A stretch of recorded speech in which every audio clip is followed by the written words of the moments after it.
Hello दोस्तों, आप सभी लोगों का आपके अपने YouTube चैनल ऑनलाइन मैथ मस्ती में स्वागत है। दोस्तों, आज के इस वीडियो में हम पढ़ाएंगे एक्सरसाइज 7.2। ठीक है, तो 7.1 का वीडियो हम बना चुके हैं। अभी तक आप उस वीडियो को नहीं देखे हैं तो जाके वीडियो जरूर देख लीजिए। ठीक है, लेकिन हाँ, जो लोग चैनल पर नए हैं चैनल को सब्सक्राइब करके उस वीडियो को जरूर देख लेंगे। ठीक है, तो सबसे पहले एक्सरसाइज 7.2 में प्रयोग होने वाले सूत्र के बारे में जानें। ठीक है, तो 7.2 में हम विभाजन सूत्र का प्रयोग करेंगे, तो आप विभाजन सूत्र के बारे में जानिए, तब उसके बाद हम प्रश्नावली 7.2 के क्वेश्चंस को सॉल्व करवाएंगे। ठीक है, तो चलिए देखते हैं विभाजन सूत्र क्या होता है। चलिए देखिए, विभाजन सूत्र के बारे में जानिए। विभाजन सूत्र क्या होता है, ठीक है, ध्यान रखिएगा। अब बस सुनिए, तो मान लीजिए कोई दो बिंदु आपके पास है, ये बिंदु ए है और ये आपका बिंदु क्या है, बी है। ठीक है, तो इसको हम मिला दे रहे हैं। ठीक, इस ए बी को मिला दिए। ठीक है, तो कोई बिंदु, इस पे कोई बिंदु, मान लीजिए ये बिंदु पी है, ये बिंदु पी है। ठीक, इसको दो भागों में बांटा ना। देखिए, ए और बी को जब हम मिला रहे हैं तो एक बिंदु पी, इसको दो भागों में बांट दिया। ठीक है, तो यही बिंदु पी कहलाता है आपका क्या, विभाजन बिंदु कहलाता है। ठीक है, ध्यान रखिएगा, जो बिंदु इसको बांट रहा, दो भागों में बांट रहा ना, ए और बी को, ये देखिए दो भागों में, एक भाग ये बांटा और एक भाग ये बांटा, बांट दिया ना, तो यही कहलाएगा आपका विभाजन बिंदु। क्या कहलाता है ये, विभाजन बिंदु। बात समझ गए। और इसको दो भागों में बांटा है, तो ये हमारा पहला भाग जो होता है इसको मानते हैं हम m1 और इस दूसरे भाग को मान लेते हैं m2। ठीक, ध्यान दीजिएगा। और जो बिंदु ए होता है इसके निर्देशांक को मानते हैं हम x1 और y1 और इसको मान लेते हैं हम x2 और y2। बात समझ गए। और जो ये विभाजन बिंदु होता है इसके निर्देशांक को मान लिए हम x और y। ध्यान रखिएगा, आप यहाँ जो है विभाजन बिंदु के निर्देशांक को कुछ भी मान सकते हैं, जैसे ए बी मान सकते हैं, सी डी मान सकते हैं, मतलब कुछ भी मान सकते हैं, जरूरी नहीं कि आप एक्स वाई ही मानिए। ठीक है, हम आपको एक्स वाई मान के बताते हैं। ठीक है, तो चलिए, तो ये हो गया हमारा। यही जो विभाजन बिंदु जो है ना, विभाजन बिंदु का निर्देशांक ज्ञात करने के लिए, मतलब एक्स वाई का मान ज्ञात करने के लिए हम विभाजन सूत्र का प्रयोग करते हैं। ठीक है, तो हमको इस सभी चीजों से जो ये मिला है m1 m2 x1 y1 या x2 y2 ये xy, इसी से विभाजन सूत्र हमको मिलता है। ठीक है, तो हम यहाँ जो विभाजन बिंदु जो है P, जो x y के निर्देशांक हैं, तो हम कैसे निकालते हैं, विभाजन सूत्र से निकालते हैं। तो विभाजन सूत्र क्या होता है, तो लिखते हैं जो ये निर्देशांक है, विभाजन बिंदु के जो निर्देशांक P है, इसमें x का मान क्या होता है, तो होता है x बराबर, ध्यान दीजिएगा, x बराबर m1 x2 plus m2 x1 बटे m1 प्लस m2। बात समझ गए, ये होता है। इस x का निर्देशांक निकालने के लिए क्या प्रयोग करेंगे आप, m1 x2 plus m2 x1 बटे m1 प्लस m2। ठीक है, y का निर्देशांक क्या हो जाएगा, तो y निकालने के लिए हम लिखते हैं m1 y2 plus m2 y1 बटे m1 प्लस m2। यही हमारा होता है विभाजन सूत्र। ध्यान रखिएगा, इसी को बोलते हैं विभाजन सूत्र। ठीक है, विभाजन बिंदु के निर्देशांक निकालने के लिए ये विभाजन सूत्र का प्रयोग हम करते हैं। बात समझ गए, ध्यान दीजिएगा। यहाँ x y माने हैं तो x बराबर और y बराबर हो जाएगा। आप यहाँ मान लीजिए a b माने हैं, x की जगह a माने हैं b मान लीजिए, आप यहाँ a b माने हैं, इस विभाजन बिंदु का निर्देशांक आप a b माने हैं तो a बराबर हो जाएगा। सूत्र हमारा यही होता है, तो यहाँ a बराबर हो जाएगा, यहाँ b बराबर हो जाएगा। बात समझ गए, इस चीज को ध्यान रखिएगा। तो आपका विभाजन, यही हमारा विभाजन सूत्र होता है। इसी सूत्र का प्रयोग करके हम 7.2 के क्वेश्चंस को सॉल्व करेंगे। ओके, ठीक है, तो चलिए एक चीज ध्यान दीजिएगा, इसको हटाते हैं। ध्यान दीजिएगा, देखिए ध्यान दीजिए, ये P जो है, बिंदु P जो है, इसको दो भागों में बांटा, ये बड़ा है ये छोटा भाग है ना, मतलब ये बड़ा है ये छोटा है, ये भी छोटा है ये बड़ा हो सकता है, मतलब दो भागों में बांटा है, एक भाग बड़ा है और एक छोटा है। ठीक है, अब ध्यान दीजिएगा, जैसे मान लीजिए ये हमारा एक रेखाखंड है, ये हमारा बिंदु A है और ये बिंदु B है। ठीक है, मान लीजिए बिंदु जो विभाजन बिंदु है मेरा P यहाँ है, तब पर भी इसको दो भागों में बांटा, मतलब यहाँ ये छोटा है ये बड़ा, इससे मतलब नहीं है। जैसे मान लीजिए यहाँ बड़ा भाग था, यहाँ छोटा भाग था, तब पर भी m1 m2, इधर छोटा इधर बड़ा है, तब पर भी m1 m2 मानेंगे। ध्यान रखिएगा, मतलब यहाँ m1 का मान छोटा होगा, m2 का मान बड़ा होगा, यही होगा ना। लेकिन मैं क्या समझाने की कोशिश कर रहा हूँ, इस चीज को ध्यान रखिएगा। जैसे मान लीजिए ये एक रेखाखंड है, ये A है B है, यहाँ मतलब A है, ये बिंदु B है, इसको मतलब कोई विभाजन बिंदु, मतलब ये विभाजन जो P है इसको दो बराबर भागों में बांटता है। क्या कर रहा है, बराबर भागों में। हम बताया ना, यहाँ ये भाग बड़ा है ये छोटा है, फिर हमको बताया था इधर भी छोटा हो सकता है उधर बड़ा हो सकता है, उससे कोई मतलब नहीं, तब इसी सूत्र का प्रयोग करेंगे। ठीक, लेकिन ये जो विभाजन बिंदु है ये ए बी को, मतलब ए बी जो है इसको बराबर भागों में बांटे, मतलब जितना ये है उतना ये है। तब हमारा सूत्र क्या बनता है, ये जब ए बी को, जब ये विभाजन बिंदु बराबर अनुपात मतलब बराबर भाग में बांटता है या बराबर अनुपातों में बांटता है, तो ये विभाजन बिंदु हमारा क्या कहलाने लगता है, मध्य बिंदु कहलाने लगता है। क्या कहलाने लगता है, मध्य बिंदु। तब इसका निशान क्या होता है, इसको हम यहाँ मान लेते हैं x1 y1 और इसको मान लेते हैं हम x2 y2। ठीक है, ये विभाजन बिंदु का निशान हम मान रहे हैं x y। ठीक है, जब अनुपात बराबर है तो हमको m1 m2 की जरूरत नहीं पड़ेगा। ठीक है, जब अनुपात बराबर है तो m1 और m2 का जरूरत नहीं है। तब सीधे क्या होता है, तब मध्य बिंदु का निशान, तब यहाँ x बराबर क्या हो जाएगा, x बराबर x1 प्लस x2 बटे 2 और y बराबर क्या हो जाएगा, y1 प्लस y2 बटे 2। बात समझ गए, ये इसका सूत्र हो जाता है। तब ये कहलाने लगता है मध्य बिंदु का सूत्र है। क्या है ये, मध्य बिंदु। जब विभाजन बिंदु मध्य बिंदु बन जाता है तब हम इस सूत्र का प्रयोग करते हैं। बात समझ गए, कोई दिक्कत। जब अनुपात अलग अलग है तब ये विभाजन बिंदु का निशान निकालने के लिए हम इस सूत्र का प्रयोग कर लेते हैं। ठीक, और जब अनुपात मतलब बराबर आधा आधा, मतलब ये जो विभाजन बिंदु है ए बी को एकदम बराबर भागों में बांट रहा है तो इसको हम बोल सकते हैं ये मध्य बिंदु है। तब इसका निशान निकालने के लिए हम इस सूत्र का प्रयोग कर लेते हैं। तो ये मध्य बिंदु का निशान भी इसको कहते हैं। बात समझ गए, ये विभाजन बिंदु क्या हो जाएगा, मध्य बिंदु हो जाएगा। तब इसका निशान मतलब इस x y का मान हम कैसे निकाल सकते हैं, इस सूत्र का प्रयोग करके हम निकाल सकते हैं। आ गया बात समझ में। तो इसी सूत्र का प्रयोग करके हम 7.2 को हल करेंगे। ठीक है, तो आपको बस 7.2 में किस तरह का क्वेश्चन देगा, यहाँ x1 y1 का मान दे देगा, x2 y2 का मान दे देगा, m1 m2 का मान दे देगा, तो विभाजन बिंदु का निशान निकालना है, इस सूत्र का प्रयोग करके निकाल सकते हैं। किसी किसी क्वेश्चंस में ये x y का निशान दे देगा, यहाँ बिंदु ए का निशान दे देगा और बिंदु बी का निशान दे देगा, आपको अनुपात पूछेगा तब पर भी सूत्र का प्रयोग करके निकाल सकते हैं। मध्य बिंदु का क्वेश्चन आएगा तो आप इस सूत्र का प्रयोग करके हल कर सकते हैं। ठीक है, तो मतलब हमको इसी दो सूत्र का प्रयोग करना है। ठीक है, तो चलिए हम एक्सरसाइज 7.2 के क्वेश्चंस को सॉल्व करवाते हैं। ओके, चलिए दोस्तों देखते हैं पहला क्वेश्चन। पहला क्वेश्चन क्या है, उस बिंदु के निर्देशांक ज्ञात कीजिए जो बिंदुओं -1, 7 और 4, -3 को मिलाने वाले रेखाखंड को दो संबंधित 3 के अनुपात में विभाजित करता है। ठीक है, तो चलिए इसको हल किया जाए। तो हल करते हैं। तो पहले इसको थोड़ा सा फिगर के माध्यम से समझ लीजिए। मान लीजिए बिंदु हमारा ए है जिसका निशान क्या है, -1, 7 और ये मेरा बिंदु क्या है, बी है जिसका निशान क्या है, 4, -3। ठीक है, को मतलब उस बिंदु का निशान ज्ञात करना है जो इस बिंदुओं को मिलाने वाले रेखाखंड को दो संबंधित 3 के अनुपात में विभाजित करता है। तो मान लीजिए बिंदु ए पी है, यही बिंदु है, जिस बिंदु का निशान निकालना है यही बिंदु है। ये जो है ए बी को मतलब मिला रहे हैं तो इसको किस अनुपात में, दो संबंधित 3 के अनुपात में विभाजित कर रहा है। तो मान लीजिए बिंदु हमारा क्या है, पी है, तो इसका निशान हम मान लेंगे x, y। ध्यान रखिएगा। ठीक है, मान लेंगे हमको निकालना क्या है, इसी बिंदु पी का निशान बताना है। विभाजन सूत्र का प्रयोग करके हम इसको लगा देंगे। ठीक है, तो लगाएंगे कैसे देखें, तो लिखेंगे यहाँ माना। ठीक है, लिखने का तरीका कैसे इसको लिखेंगे, लिखेंगे माना बिंदु P जिसका निशान क्या माने हम, x, y माने हैं, जो बिंदुओं, इसको ए माने है ना, इस बिंदु को पहले बिंदु ए माने हैं, ए जिसका निशान क्या है, -1, 7 और बी, इसको बी मान लिया है, 4, -3 को, ठीक है, दो संबंधित 3 के अनुपात में विभाजित करता है। दो संबंधित 3 के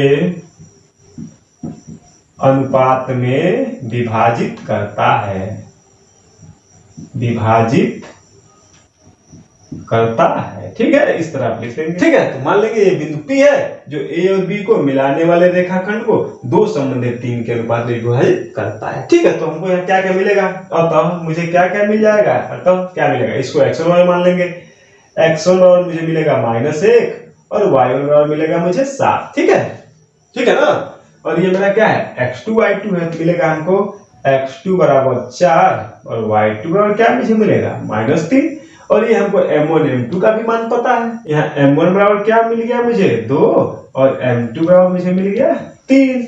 अब हमको इस बिंदु P का निशान निकालना है, तो हम इसको x y माने हैं, तो विभाजन सूत्र पता है क्या होता है, तो लिखेंगे आप x बराबर क्या लिखेंगे, लिखेंगे ना m1x2 प्लस m2x1 बटे m1 प्लस m2, यही लिखेंगे ना, ध्यान रखिएगा। अब y बराबर क्या लिखेंगे, m1y2 प्लस m2y1 बटे m1 प्लस m2 लिखेंगे ना, ठीक है। अब इसी हमको x y का मान निकाला, तो इसी सूत्र का प्रयोग करके हम लगा देंगे, ठीक है। चलिए x बराबर क्या लिखे, देखिए m1x2 तो दोनों का गुणा करना है, m1x2 तो यह सीधे लिख देंगे, m1 मेरा 2 है और x2 4 है। देखिए 4 दूनी कितना होगा 8, रख दें, ये प्लस है तो प्लस लगा लें, ध्यान दीजिएगा। m2x1, m2 मेरा कितना है 3, x1 क्या है -1, तो 3 एक कम 3, -3 होगा, और यहाँ प्लस सूत्र का है तो माइनस और प्लस फिर क्या हो जाएगा माइनस, यहाँ रखेंगे -3 बटे m1 प्लस m2 यानी कि 2 प्लस 3 क्या हो जाएगा 5। बात समझ ना, डायरेक्ट मैं इस सूत्र को लिख दिया, इसको मैं लिख दिया स्पष्ट तरीके से। अब डायरेक्ट गुणा करके आप लिख सकते हैं, ठीक है। ध्यान रखिएगा m1x2, ये x है, ध्यान रखिएगा ये x है, m1x2 यानी m1 मेरा 2 है, x2 मेरा 4 है, 4 दूना 8। अब यहाँ तो पहले प्लस तो होता है, तो प्लस सूत्र है तो मतलब प्लस लगा देंगे, प्लस तो लिखेंगे, लेकिन ध्यान दीजिएगा गुणा करेंगे m2x1 में गुणा कर रहे हैं तो 3 एक कम 3, -3 आ रहा है, तो ये -3 और ये प्लस माइनस प्लस माइनस हो जा रहा है, ठीक है। तो 3 एक कम 3 और m1 प्लस m2 2 प्लस 3 क्या हो गया 5। आए बस में, अब यहाँ काम करके इसको हल कर लीजिए, y बराबर ध्यान रखिएगा m1y2, m1 और y2 ध्यान रखिएगा, 3 दूना 6 माइनस का 6, और यहाँ प्लस लगा दे, पहले देखेंगे चिन्ह फिर क्या आता है, m2y1 3 सते 21 प्लस का है तो चिन्ह नहीं बदलेगा, ये मेरा 21 रहेगा, अब बटे 3 2 5। आगे बात समझ में, अब यहाँ दीजिएगा, यानी कि x बराबर क्या हो गया मेरा 8 में से 3 गया क्या हो 5, अब बटे 5। यहाँ y बराबर क्या हो जाएगा 21 में से 6 गया कितना है 15 बचेगा, अब बटे 5। ये माइनस का ये प्लस का घटाएंगे तो बड़े में से छोटे को, अब बड़े पद का चिन्ह रखेंगे तो प्लस ही होगा, ठीक है। यहाँ क्या होगा ध्यान दीजिएगा, 5 एक 5 ये कट गया, 1 आ गया, यानी कि x बराबर क्या हो गया 1, और मुझे y बराबर क्या मिल गया 5 3 15 क्या मिल गया 3। आए बस सुनिए, तो क्या लिखेंगे, अतः जो ये बिंदु P है उसका निर्देशांक क्या हो जाएगा 1,3, ठीक है। लिखेंगे यहाँ लिख देंगे, अतः बिंदु P का निर्देशांक क्या हो जाएगा, ये देखिए P को माने थे, P का निर्देशांक क्या माने थे x, y माने थे, x का मान क्या है 1 है और y का मान 3 है, तो क्या हो जाएगा इसका निर्देशांक 1,3, यही मेरा क्या हो जाएगा आंसर हो गया। आए बात सुने, तो चलिए देखते हैं अगला क्वेश्चन। चलिए दोस्तों क्वेश्चन नंबर 2 देखिए क्या है। क्वेश्चन नंबर 2 है, बिंदुओं 4, -1 और -2, -3 को जोड़ने वाले रेखाखंड को समत्रिभाजित करने वाले बिंदुओं के निर्देशांक ज्ञात कीजिए, ठीक है। तो चलिए हल किया जाए, हल करते हैं।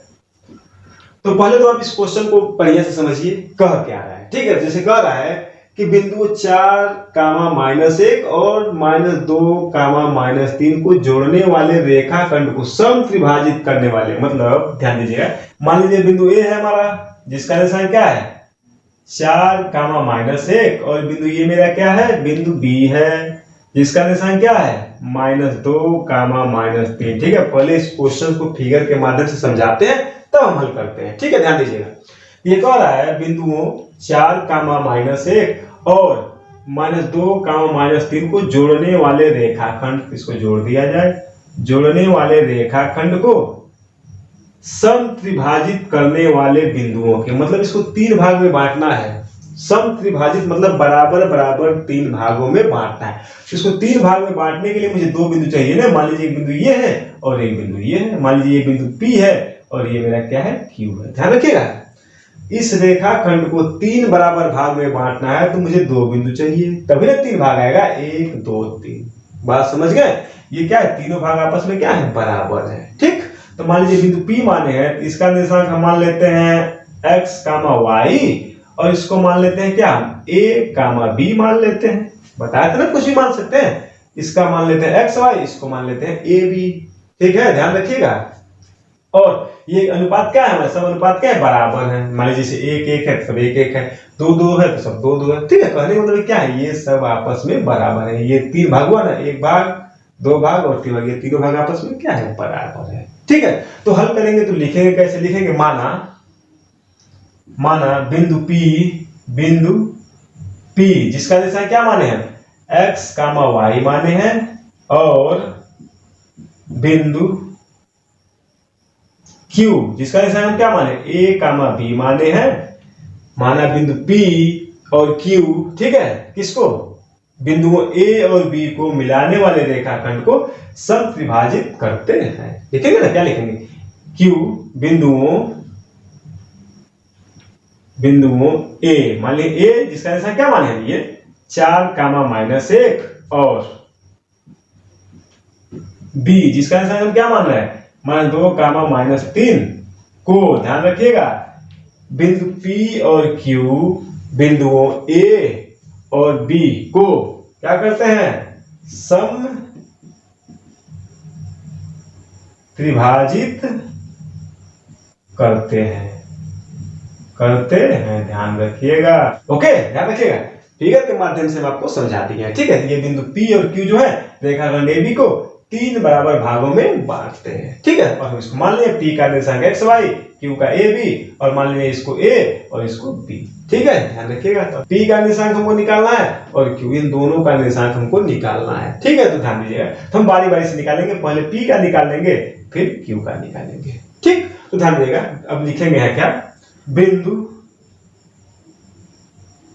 P, ध्यान दीजिएगा, बिंदु P जिसका दिशा क्या है, XY रेखाखंड AB को किस अनुपात में बांटेगा, ध्यान रखिएगा। बिंदु P है, यहाँ 1 भाग है, इधर 2 भाग है ना। बिंदु P को ध्यान देंगे, इधर 1 भाग छूट रहा है, बिंदु P जो यहाँ है इधर 1 भाग है और इधर 2 भाग है, तो यानी कि 1 संबंधित 2 के अनुपात में बांट रहा है, ध्यान रखिएगा। तो लिखेंगे बिंदु P XY जिसका दिशांक XY है, रेखाखंड AB को 1 संबंधित 2 के अनुपात में विभाजित करता है। ठीक है, ध्यान रखिएगा। बिंदु P जो है AB को किस अनुपात में विभाजित करेगा, 1 संबंधित 2 अनुपात में विभाजित करता है। ठीक है, देख लीजिए, इधर 1 भाग इधर 2 भाग है, तरीके 1 संबंधित 2। तब मुझे यहाँ क्या क्या मिलेगा, ध्यान रखिएगा। अब Q को भी छोड़ दीजिए, पहले बिंदु P का निशान निकालना। ध्यान देखिए, हमको क्या क्या मिलेगा, अतः मुझे क्या क्या मिल रहा है, x1 बराबर क्या मिल रहा है मुझे 4, और y1 बराबर क्या मिल रहा है -1, x2 बराबर क्या मिल रहा है मुझे -2, और y2 बराबर क्या मिल रहा है -3। ध्यान रखिएगा, ठीक है। और यहाँ M1 क्या मिलेगा, यहाँ देखिए M1 क्या मिलेगा, M1 मुझे मिलेगा 1 और M2 मिलेगा मुझे 2। ठीक, तो P का निर्देशांक हम क्या माने, XY माने हैं, तो XY का मान निकाल दें, उसका P का निर्देशांक मान निकल जाएगा। ठीक है, क्या लिखेंगे, विभाजन सूत्र से लिखेंगे। ऐसा क्या है, ध्यान रखिएगा, वो सूत्र नहीं लिखेंगे, सीधे गुणा करके लिख रहे हैं। हम यहाँ सब बता दिए हैं कि x1 y1 m1 क्या है, x2 y2 m2 क्या है, तो सीधे हम गुणा करके लिख रहे हैं। ठीक है, ध्यान रखिएगा। तो क्या होता है हमारा m1 x2, तो m1 x2 का गुणा करेंगे तो 1 में -2 से गुणा करेंगे तो -2 आएगा, और सूत्र में होता है प्लस, सूत्र में प्लस होता है तो लगा ले पहले, देखें तो फिर गुणा क्या आता है, m2 x1, तो 2 और 4 का गुणा 4 दूनी 8, दोनों प्लस है, प्लस ही रहेगा 8 अब बटे m1 प्लस m2 2 1 3 आए बस में।